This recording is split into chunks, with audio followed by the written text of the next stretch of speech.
Home, professionalment soc una persona ja vinculat des de l'any 96 al món del càmping, que vaig iniciar la meva activitat aquí a Vilanova Park. I des d'aquest any doncs, estic en la que és la direcció d'aquest càmping, d'aquí a Vilanova.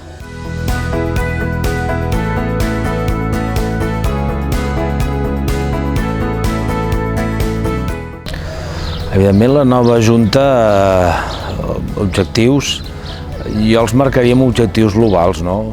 Sobretot el més important és fer del càmping de Barcelona un autèntic lobby econòmic envers administracions i entitats, no? I per fer de lobby el que hem de fer sobretot és treballar tots units, però també fer-ho des de tot el sector de Catalunya, entenem.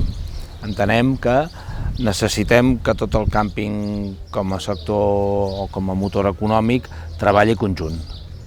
I una mica el repte principal és això, treballar en conjunt perquè estem en moments de moltes dificultats, reptes, i això ens requereix això, la unió màxima de tots.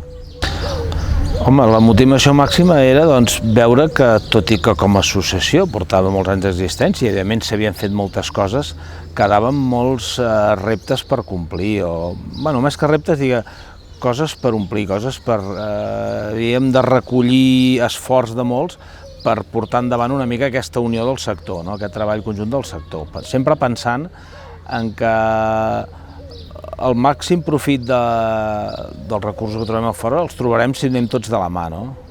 Aquesta Junta està configurada per 17 empresaris de càmpings. Barcelona s'estructura en tres àrees d'influència, diguéssim, tres àrees o tres subzones de càmpings. Una que és la zona nord, que és del Maresme, la zona sud, que incorpora les comarques del Garraf i el Baix Llobregat, i després la zona d'interior. I hi ha un repartiment de càmpings en funció de la ubicació que hi ha. El repartiment va en funció de la paritat del nombre de càmpings que hi ha a cada zona. Però en aquests 17 trobes càmpings de tot tipus, evidentment territorialment diferents pel territori que ocupen i a la vegada diferents pel tamany, per la tipologia de client que reben, la tipologia de concepte de càmping que ofereixen. Al final aquesta diversitat jo crec que també ens dona diferents visions del moment, que és la que ens ha de permetre aquesta unió que et deia. Les diferents visions ens ha de fer encarar l'encertesa o la millor decisió en cada moment. Associats a dia d'avui som 47. Barcelona té més de 60 càmpings a dia d'avui. Jo crec que podríem comptar, evidentment són càmpings que existeixen, una altra cosa si tots estan legalitzats o no estan legalitzats, però càmpings legalitzats superen els 60 càmpings. Jo crec que com a associació tenim un repte que és incorporar càmpings que alguns d'ells ja havien estat en l'associació anys anteriors i que per raons diverses en algun moment ho van deixar. Abans defensàvem l'associacionisme, però evidentment la visió del que és l'associacionisme també és diversa. Hi ha gent que el fomenta i gent que potser no el té tan valorat, i hem de potenciar això. Jo crec que hi ha un servei que és essencial, que el tenim tots i l'ha tingut tota associació, que és el de recolzament, assessorament i suport a l'empresariat, siguis del sector que siguis. Podem parlar dels càmpings. La societat es pot trobar en molts moments amb dubtes, incerteses en el seu propi negoci, perquè al final estem parlant de negocis. D'alguna manera el que hem de fer és suport màxim, en el sentit de jurídicament, com ha de poder actuar, com l'hem d'assessorar, com ha d'actuar, o com el podem orientar. Evidentment cada càmping després pren les seves decisions, però el que hem de tindre és recursos i estructura per alguna manera saber orientar a cada associat que ens ho demani en aquell moment concret quin pot ser el millor camí envers el dubte que se li planteja. Alguns sorgiran dels propis associats i altres sorgiran dels propis moments i dels moments que vivim. En aquest moment de pandèmia ja no havia de ser el propi associat, havia de ser la pròpia associació la que havia d'encapçalar mesures, decisions, protocols per ajudar aquests càmpings a com podien desenvolupar les seves temporades. Jo crec que al final, un dia m'ho preguntaven, les diferències entre càmpings de zones, és que els càmpings ja no són diferents en zones o en províncies, són diferents el càmping amb el seu veí. Els càmpings, qui coneix un càmping és que no hi ha un fet característic en funció de la zona o en funció de l'entorn, perquè dins d'aquell entorn, aquella zona, pot haver-hi moltes diferències en els càmpings. El que al final, el que intentem, en més o menys mesura, és, d'alguna manera, servei al client, satisfacció del servei que es dona, no? Que es presta, no? I això crec que és un potencial que l'hem de tindre i el tenim en més o menys mesura tots. Evidentment hi ha factors diferencials, factors de l'entorn de costa, pel cas d'uns, la tipologia de costa que trobaran. Alguns trobaran a l'interior entorns naturals de boscos o de muntanya que són el seu potencial, no? Evidentment, aquests factors territorials et diferencia o que el càmping estigui en un lloc o estigui en un altre, no són factors externs al nostre càmping del qual tots ens en beneficiem. No? Doncs aquí, que estem al Garraf, doncs tenim un factor de costa diferencial potser amb certs matisos diferents respecte a la costa del Maresme, i és un factor. Però realment el factor, jo crec que se li ha de donar valor, és el factor intern del propi càmping. I aquí és tan divers si el parles de Barcelona, com si el parles de Tarragona, com si el parles de Girona, perquè cada càmping es configura amb una idea, i tots són acceptats, tots són benvinguts, i al final és que dins del teu donar aquell acolliment dins dels serveis que tu pots oferir, dins dels serveis que tu vols oferir, donar aquell acolliment al teu client, no? Que estigui a gust i estigui ben atès. Aviam, càmpings de Barcelona, quan comparteixes amb els diferents associats una mica tant com va ser la temporada anterior com és aquesta, també ens trobem en realitats diferents, perquè com deia abans, som càmpings de tipologia de clients diferents, i en funció d'aquesta tipologia de client o d'aquesta procedència del client, pots veure que la teva realitat més immediata doncs, pugui no ser la mateixa. No? Tenim càmpings que treballen en mercat de proximitat de l'àrea metropolitana. Sabem que aquests càmpings, ja aquests hiverns, han estat a un bon ritme de funcionament quan estaven oberts, perquè no tots obren tot l'any, tenen períodes d'obertura i períodes que estan tancats, i una mica la idea que aquest any sigui igual de bo, satisfactori o millor que l'any passat. No? Després hi ha tipus de càmpings que treballen, tenen un percentatge important de càmpings de client, el que en diuen de client de temporada, client fixe, no? Que té la seva instal·lació per llargues estades. Segurament aquest, jo crec que hi va haver-hi moments d'incertesa en els moments en què els càmpings no hi havia la mobilitat i aquell client que tenia aquell contacte no es podia desplaçar, però un cop superat aquest període, jo crec que aquests també treballen a molt bon ritme. No? Aquí, el cas nostre, que és un cas que és un percentatge petit pel volum, però n'és, en el moment que s'ha pogut, el ritme d'acceptació segueix sent molt bo. Jo crec que els que ho patiran més i serà un any més complicat pels que tenim, sobretot, client internacional.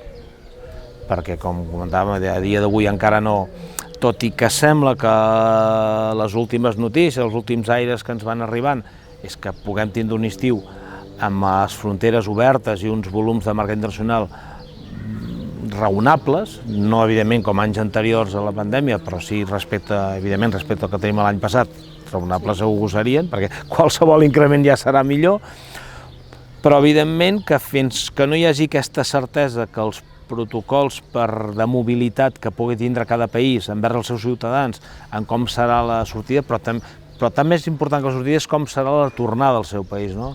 En quines condicions es trobarà. Mentre no quedin clares aquestes restriccions, serà difícil fer pronòstics de volums. En el moment que aquestes restriccions quedin clares i cada pis sàpiga, sobretot en període d'estiu, juliol i agost, amb què es trobarà, que entenem que hi haurà alguna decisió, cada pis prendrà una decisió, tindrem més marge per saber com serà aquest estiu. Tot apunta que serà millor, però valorar en termes reals de percentatges és difícil mentre no hi hagi incerteses. I ara ja en són indicis. La pandèmia us ha ensenyat d'anar pas a pas, no? Sí, evidentment. Està el sac ben lligat, però bueno, en principi sí que l'estiu o la temporada pinta millor que l'anterior i esperem que així sigui. També reflexionant sobre això, hem de pensar que l'any passat estàvem a aquestes dates i tots estàvem tancats. Cap podia fer l'activitat, encara ens estàvem plantejant en quin mes obrirem. Aquest escenari, estem en un escenari diferent, portem mesos oberts, uns amb menys activitat, uns han obert per Setmana Santa o abans, alguns ho han passat a després. Evidentment, les mobilitats dins del territori de Catalunya ha afectat o no, però més o menys mantenim una activitat, no? Ara estem en aquella inèrcia que estem oberts, que estem adaptant les nostres instal·lacions, i és només dir, esperant a que puguem recollir, no? Puguem recollir aquesta collita, no? Jo crec que sí, jo crec que en època de pandèmia i quan hem pogut sortir s'ha revolucionat moltíssim. Jo crec que aquesta necessitat d'activitat a l'aire lliure, que molta gent, després d'estar un temps tancat, ha despertat moltes ganes de... I molta gent ha descobert el que és el sortir amb una autocaravana, el sortir amb una camper. Això, per un costat, és molt bo pel món dels càmpings, no? I el que hem de fer és treballar al màxim perquè aquesta gent vingui a conèixer-nos, no? Perquè a vegades és gent que utilitza una caravana o autocaravana, però possiblement sigui la seva primera experiència envers aquest turisme a l'aire lliure, a excepció d'una masia rural, però possiblement alguns d'ells no han descobert mai un càmping, no? I s'inicien en aquesta tipologia de viatge, no? Jo crec que hauríem de fer un esforç per intentar traslladar l'imatge del càmping, traslladar que tenim un potencial enorme per ells perquè oferim seguretat, oferim serveis, oferim instal·lacions, i això no treu que després puguin ser part de l'itinerari del seu viatge, no? Jo crec que molts ens hem adaptat tant en instal·lacions com inclús en preus per afavorir aquest client. Jo crec que el creixement potser no serà tan ràpid com han sigut últims anys enrere, que jo crec que hi havia càmpings que de no tenir-ne van passar a tenir-ne en volums importants, jo diria des dels anys 2000 en endavant, i potser aquests últims anys no hi haurà tant creixement, però sí que hi haurà transformació. I el que deies abans, cada cop s'està apostant per aquest glamping, aquesta diferenciació amb la tipologia d'allotjament. A vegades eren allotjaments fixes, modulars, amb construccions materials més rígides, i estem pensant en construccions de tipologia similar a una tenda, no? Amb diferents variants, amb diferents formes, posicions, estructures, no? Unes més mòbils que altres, unes més fixes, però i amb això sí que orientarà. Jo crec que amb el disseny, a més hem de pensar que els fabricants és com els cotxes, han d'anar dissenyant projectes nous cada any i cada cop han de sortir novetats, no? I sí que en aquest sentit pot haver-hi tendència en la tipologia d'oferta d'allotjament fixe que oferirem. Però en el volum, jo crec que el volum, els creixements no seran tan expansius com han sigut anys anteriors. Una mica quan parlàvem abans de la feina de lobby, de la Unió, un tema és l'autocaravanisme, però també tenim un tema en ment que se n'ha parlat molt, que és el Pla Director d'Activitats de Càmping, que des d'aquesta unió del càmping s'ha treballat pendents de l'aprovació definitiva, que entenem que segurament aquesta falta de govern dels últims mesos ha propiciat que no s'hagi acabat de resoldre, però entenem que amb la formació de govern, que ja és, si no definitiva, donem-la per definitiva a dia d'avui, jo crec que s'acabarà resolent. Doncs són d'aquelles feines de sector que s'han de fer des de la Unió, no?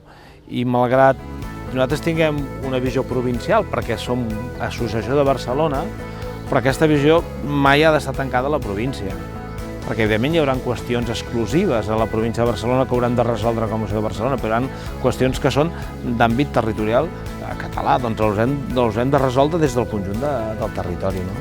I aquesta ha de ser la màxima, unió per la defensa dels nostres negocis, sempre.